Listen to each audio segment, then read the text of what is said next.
ख़वातीन हज़रात, income tax return filing का ज़माना है और हमारे साथ आज हमारे मेहमान हैं, हमारी रिक्वेस्ट पे तशरीफ़ लाए हैं ऑनलाइन विद अस जनाब मोहम्मद अरशद रशीद साहब, पार्टनर TMRC।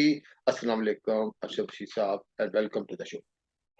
वालेकुम सलाम। शुक्रिया शेख साहब आपको मुझे दावत देने का, तो बड़ी खुशी हुई।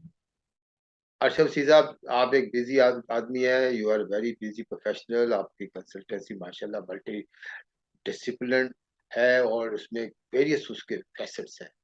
तो उसमें टैक्स रिटर्न्स और income tax appeal and so on is part of your consultancy. Being a tax के माहिर होते हुए हमें थोड़ा सा बताएं कि नॉन रेजिडेंट किसे कहते हैं और नॉन रेजिडेंट के ऊपर इनकम टैक्स की रिटर्न फाइलिंग की ऑब्लिगेशन क्या है, ये थोड़ा सा आप हमें गाइड। जी बिस्मिल्लाह रहमान रहीम। अच्छा, पहली चीज़ तो देखने वाली ये है कि रेजिडेंट और नॉन रेजिडेंट में डिफरेंस क्या है। जी जी। एज पर इनकम टैक्स ऑर्डिनेंस 2001, उसके तहत वो बंदा जो 183 डेज या इससे ज़्यादा पाकिस्तान के अंदर रहता है during a tax year. During tax year tax का ईयर। मुराद है जुलाई टू जून। बिल्कुल ठीक है, यानी टैक्स जुलाई ईयर के से बीच मुराद में, है जुलाई टू जून। और अगर हम इस साल की टैक्स ईयर की बात करते हैं, जो इस वक्त की हम टैक्स रिटर्न की बात कर रहे हैं, वहां पे एप्लीकेबल टैक्स ईयर है 1 जुलाई 2021 टिल 30 जून 2022। 30 to 22। Okay ji sir. बिल्कुल। तो उसमें अगर वो 183 डेज या इससे ज़्यादा पाकिस्तान में रहा है तो वो रेजिडेंट कंसिडर होगा। अगर इससे कम पीरियड में पाकिस्तान में रहा है तो वो नॉन रेजिडेंट कंसिडर होगा। ठीक हो, ठीक हो। अब उसके बाद इनकी टैक्स फाइलिंग की इम्प्लीकेशंस। हम्म, अब जो हम्म। रेजिडेंट बंदा है उसको अपनी जो रिटर्न फाइल करनी है उसके अंदर अपने तमाम ग्लोबल एसेट्स, तमाम ग्लोबल इनकम, सारी चीज़ें डिक्लेयर करनी होती रेजिडेंट ने तमाम ग्लोबल वट एवर सोर्स उसने डिक्लेयर कर दी। है। जी बिल्कुल, ऐसे तमाम एसेट्स और तमाम जो अपने इनकम्स हैं वो डिक्लेयर करनी होती हैं। ठीक है। जो नॉन रेजिडेंट बंदा है उसके लिए है कि उसने जो पाकिस्तानी सोर्स ऑफ इनकम अगर उसका कोई है तो उसने वो डिक्लेयर करना है पाकिस्तान के अंदर। Income derived from Pakistan. Pakistan अगर पाकिस्तानी सोर्स ऑफ इनकम है और उसके अंदर अपने जो उसके लिए वेल्थ स्टेटमेंट जो है जिसमें एसेट्स और लाइबिलिटीज की आती हैं वो फाइल करना मैंडेटरी नहीं है। मैंडेटरी तो नहीं है। पिछले साल भी ऐसे था। इस बार कोई बजट में कोई ऐसी अमेंडमेंट तो नहीं आई जिसमें कोई इसका फैक्ट हो सर। नहीं, ऐसी कोई अमेंडमेंट नहीं है। ये रेजिडेंट को रेजिडेंट में ना रेजिडेंट को ऐसा कोई मेजर चेंज नहीं है। जस्ट रेट्स के अंदर चेंजेस हैं। जैसे जो जो नॉन रेजिडेंट बंदा है या एक्स पाकिस्तानी सिटीजन है और बाहर रह रहा है और यहाँ नॉन रेजिडेंट है, उसके लिए जो अगर वो यहाँ पाकिस्तान के अंदर प्रॉपर्टी खरीदता है या बेचता है उसके ऊपर टैक्स रेट में चेंज है। ये पहले जो परचेज के ऊपर टैक्स रेट था वो 1% था, उसको 2% इस दफा कर दिया गया है ठीक फाइलर है। के लिए। और नॉन फाइलर के लिए पहले वो 2% होता था, अब उसको 7% कर दिया गया है परचेज के ऊपर जो है। हम्म। इस तरह जो सेल है, सेल के ऊपर पहले 1% था, अब वो 2% कर दिया गया है। अगर वो नॉन फाइलर होगा तो 4% लगेगा। ठीक लेकिन हो। जो नॉन रेजिडेंट लोग हैं उसमें थोड़ी सी ये है कि अगर वो बंदा प्रॉपर्टी पाकिस्तान में खरीदता है और वो उसके पास नाइकोप है या पाकिस्तान ओरिजिन कार्ड है, पाकिस्तान ओवरसीज कार्ड है, और वो नॉन रेजिडेंट है, तो वो ठीक है। जो प्रॉपर्टी खरीदेगा उसके जितने भी फंड्स हैं वो अगर नॉर्मल बैंकिंग चैनल से पाकिस्तान में भेजता है और उससे प्रॉपर्टी खरीदता है ठीक। फॉरेन एक्सचेंज भेज के, तो ठीक। देन उसके ऊपर जो टैक्स सेक्शन 236 के का परचेज के ऊपर लगेगा वो 2% है इस वक्त, इस साल के लिए। हाँ हाँ। वो उसका पहले टैक्स कंसिडर होगा। यानी उसको उसके ऊपर ये नहीं बताना कि ये जो मेरे पैसे हैं इसके या जो इनकम है जिससे उसने खरीदी जो प्रॉपर्टी इसके ऊपर फर्दर उसने कोई टैक्स नहीं देना। नहीं, मतलब आप जस्ट ये कह रहे हैं कि वो पहले अगर टैक्स फाइलर हो ना जाएगा। भी हो, आप वो अगर फाइलर ना भी बने तब भी उसके पास नाइक ऑफ होल्डर हो और मतलब कि वो नॉन रेजिडेंट हो, अगर फाइलर नहीं भी है इवन देन उसके पास सिर्फ 2% ही है, as if he is a filer. नहीं, वो फाइलर के लिए 2% है। अगर अदरवाइज वो नॉन फाइलर कंसिडर होगा उसको अपनी यहाँ रिटर्न फाइल करनी पड़ेगी। फाइलर बनना पड़ेगा 2% का बेनिफिट लेने के लिए, अदरवाइज फिर 7% लग जाएगा अगर वो नॉन फाइलर है तो। ओके, मतलब thank you for your clarification कि नॉन रेजिडेंट पाकिस्तानी ने अगर वो रिटर्न फाइल नहीं करता, कोई कोई लॉ में कोई एज सच कोई मैंडेटरी रिक्वायरमेंट नहीं है, ऐसे ही है सर। जी, लॉ में मैंडेटरी रिक्वायरमेंट नहीं है फाइल करने की, लेकिन वो तब है अगर उसकी यहाँ ये कोई इनकम है या कोई उसे प्रॉपर्टी खरीदनी है यहाँ या पे। अगर यहाँ प्रॉपर्टी खरीदनी है, उसको इनकम है, तब उसने, क्योंकि उसकी इनकम पाकिस्तान से ड्राइव हो गई है, इसलिए हाँ ही जी। Has to be filer, he जी हैज टू बिल्कुल। File the return. जी लेकिन बिल्कुल। फर्ज करें उसकी इनकम ड्राइव नहीं हुई कोई भी ड्यूरिंग दिस ईयर, और वो नॉन रेजिडेंट स्टेटस पे ही था, उसकी फिर मैंडेटरी नहीं है। लेकिन उसके क्योंकि लिए अगर उसने मैंडेटरी का। लेकिन अगर उसने बिल्कुल। फाइलर बनना है, तो फिर उसको फाइलर बनने के लिए रिटर्न फाइल करनी पड़ेगी sir, M I right? Sorry.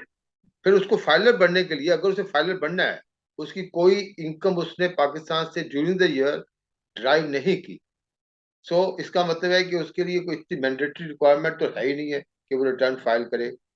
But if he wants to be filer, get the benefit of filer, उसने कोई प्रॉपर्टी खरीदनी है, तो उसको फिर लाजमी है कि वो रिटर्न फाइल कर ले सर, जी एम आई बिल्कुल राइट? ऐसे ही। हाँ जी बिल्कुल ऐसे ही। अगर वो बाइंडिंग नहीं है, अगर उसके पास यहाँ ना कोई एसेट उसने खरीदा है ना कोई इनकम है, तो बाइंडिंग नहीं है। लेकिन अगर वो वॉलेंटरली करना चाहता है तो कर सकता है, लॉ में ऐसी कोई कंपल्शन नहीं है। लेकिन अगर वो कोई यहाँ इन्वेस्टमेंट करता है कोई, तो फिर उसके लिए जरूरी है कि वो फाइलर बने।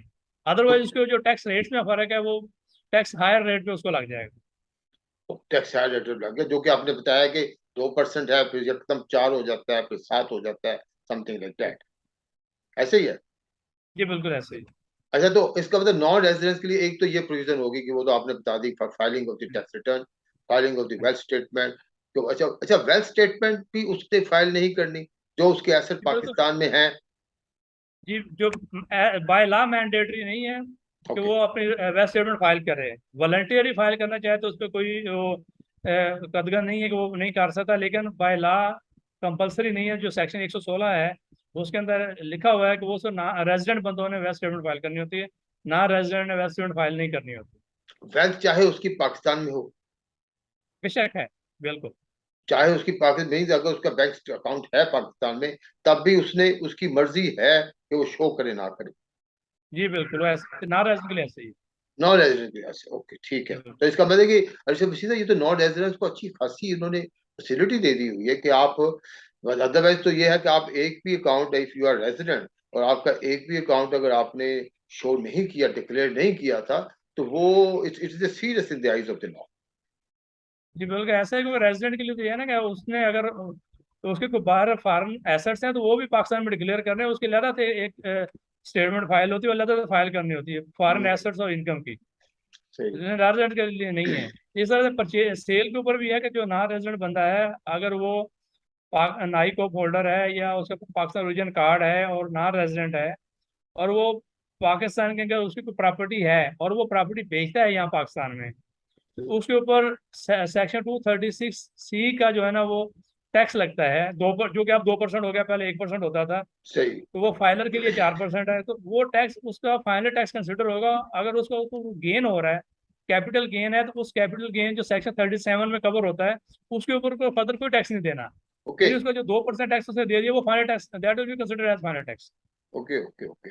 अच्छा अच्छा विशिता, एक तो आपने सर बताया कि माशाल्लाह आपकी बड़ी प्रैक्टिस, आपकी कोई I think as far I know कोई 15-20 साल की आपकी टैक्स में प्रैक्टिस है, तो उसमें काफी फर्क बड़ा वाज़ह कर दिया गया है, रेजिडेंट नॉन रेजिडेंट। अच्छा, दूसरा नॉन रेजिडेंट में एक तो एक्सपेट्रियस पाकिस्तानी आ गए सर, और एक तो एक्सपेट्रियट पाकिस्तानी, एक वो पाकिस्तानी आ गया जो इस साल 183 डेज से कम पाकिस्तान में था, और फिर नॉन रेजिडेंस में फिर वो फॉरनर भी आ जाते हैं सर। जी बिल्कुल, फॉरनर भी नॉन रेजिडेंट में आते हैं अगर वो, क्योंकि अगर वो यहाँ किसी उसकी परमानेंट एस्टेब्लिशमेंट नहीं है और यहाँ से कोई इनकम बेशक वो अर्न कर रहे हैं ना रेजिडेंट पाकिस्तान में नहीं रहते, तो वो नॉन रेजिडेंट कंसिडर होते हैं। यानी वो इनकम उसकी यहाँ पे है लेकिन वो पाकिस्तान में कभी आया ही नहीं है, जी जी। तो वो नॉन रेजिडेंट, वो भी नॉन रेजिडेंट कंसिडर होता है। उसका 183 डेज वाला अगर उसको कोई ऑप्शन अप्लाई हो जाता है। अच्छा, एक एक एक पॉइंट मुझे लास्ट ईयर भी किसी साहब ने पूछा था, तो वही से कॉल आई थी कि जनाब, मैं last year I was non resident, जी। अगर this year I am resident, means 183 days से ज्यादा मेरा स्टे पाकिस्तान में है, तो लास्ट ईयर मैंने रिटर्न फाइल नहीं की थी, इस साल की जब मैं रिटर्न फाइल करूंगा, क्या पिछले साल की रिटर्न मुझसे एफपीआर मांगेगा फिर? नहीं उस देखे कमिश्नर के पास पावर है, अगर वो वेल्थ स्टेटमेंट मांगना चाहे पिछले साल की मांग सकता है, लेकिन इस साल जब आप एज ए रेजिडेंट फाइल करेंगे तो आपने अपनी वेल्थ स्टेटमेंट रिटर्न के साथ फाइल करनी है, क्योंकि ठीक उसके है, बगैर आपको सिस्टम रिटर्न ही फाइल नहीं करने देता। एग्रेड। और लेकिन जो लास्ट ईयर मैंने उनको फाइल ही नहीं की, तो रिकंसिलेशन कैसे बनेगी उसके लिए?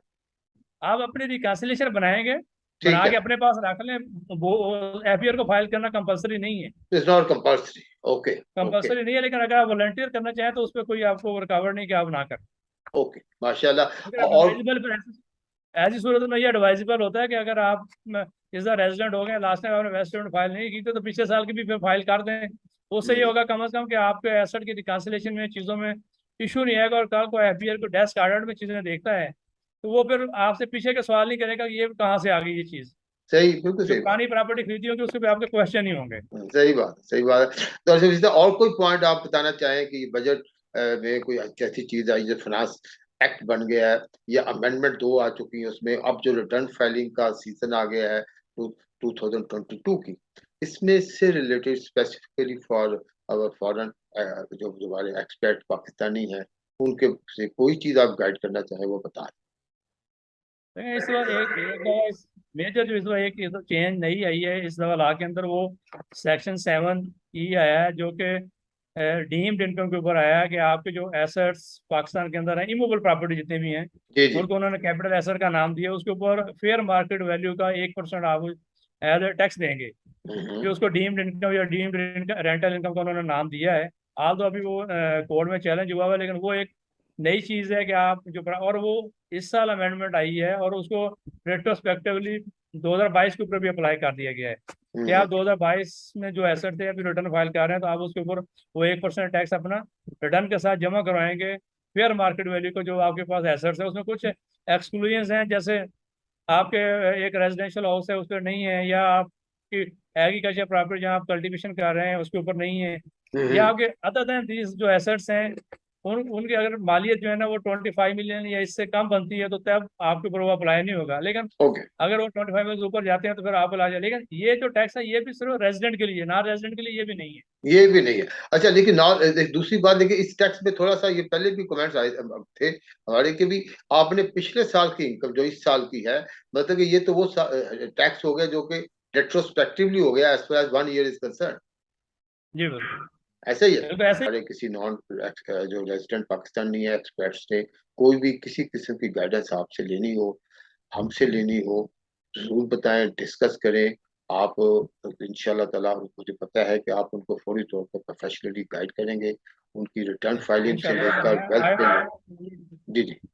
तो इंशाल्लाह आपका उसी टाइम नंबर, पे कोई भी कॉल कर सकता है, कोई भी पूछ सकता है, कोई इशू नहीं है, आप बड़ा अगर मेरा। अपना अपना नंबर अगर इस वक्त बताना चाहें हमारे नाजरीन को जी जरूर बता दें। मेरा जो मोबाइल नंबर है, आप शुरू में 0092 लगा लेंगे कंट्री कोड, उसके बाद है 0321950472। ये मेरा सेल नंबर है, इस पे एनी टाइम कोई भी बंदा मुझे एक कॉल कर सकता एक है, बार कोई फिर क्वेरी है। रिपीट कर दें जी अर्शद सी साहब, मेरी रिक्वेस्ट पे अपना नंबर जरूर रिपीट करें। जी 009231950472। माशाल्लाह, इंशाल्लाह ताला।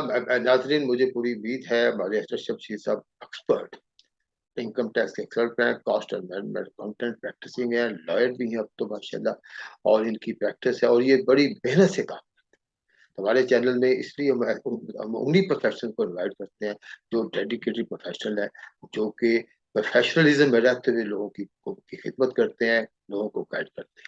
कोई भी आपका काम, खासकर आप बाहर बैठे हुए हैं और पाकिस्तान में आपको रहनुमाई के लिए आपको डेफिनेटली कोई ना कोई चैनल चाहिए होता है, कोई ना कोई कॉन्टैक्ट चाहिए होता है। I fully recommend Arshad Rashid साहब। एक तो ये काम बड़ा अच्छा है माशाल्लाह, इनके मैंने चैम्बर में देखे होते देखा है। दूसरा मैंने ये देखा है कि इनके चैम्बर में वो जो आपका जो टैक्स अपील्स के काम है, फिर उसके बाद ये ऑडिट में भी इन्वॉल्व है, फिर उसके बाद ये आईपीओ के काम में भी, ट्रेडमार्क एंड उसके रजिस्ट्रेशन में भी काम में इन्वॉल्व है। अरशद रशीद साहब, और कोई एरिया मैंने छोड़ दिया तो बता दें, ताकि फिर हम इस अपने सेशन को क्लोज करें। जी, बिल्कुल, बहुत बहुत शुक्रिया आपका। अल्लाह, कोई एनी टाइम कोई और क्वेरी किसी की हो तो मैं अवेलेबल हूँ, कोई इशू नहीं। Thank you very much Ashraf Sher sahab, हमारे पास हमारे टाइम देने का, हमारे व्यूअर्स को अच्छी सी बातें गाइड करने का, खासकर एक्सपर्टीज पाकिस्तानी को, कि ये इन्फॉर्मेशन आपको किसी न किसी सोर्स पे जरूर मिलती है, लेकिन फिर आपको ये होता है क्रेडिबल कितनी है, अप टू डेट कितनी है। तो अशरफ शीर साहब की जो इन्फॉर्मेशन है as on today as of we are talking now बिल्कुल अप टू डेट। मजीद आपने इंफॉर्मेशन लेनी हो तो इनका फोन नंबर आपके पास है, आप इनके नंबर पर रब्ता करें या हमसे बात कर लें, एक ही बात है। तो इंशाल्लाह ताला we are here to serve you. Okay Arshad सीसा, once again thank you very much for joining our show. इंशाल्लाह बाकी बातें अगले किसी सेशन में होंगी।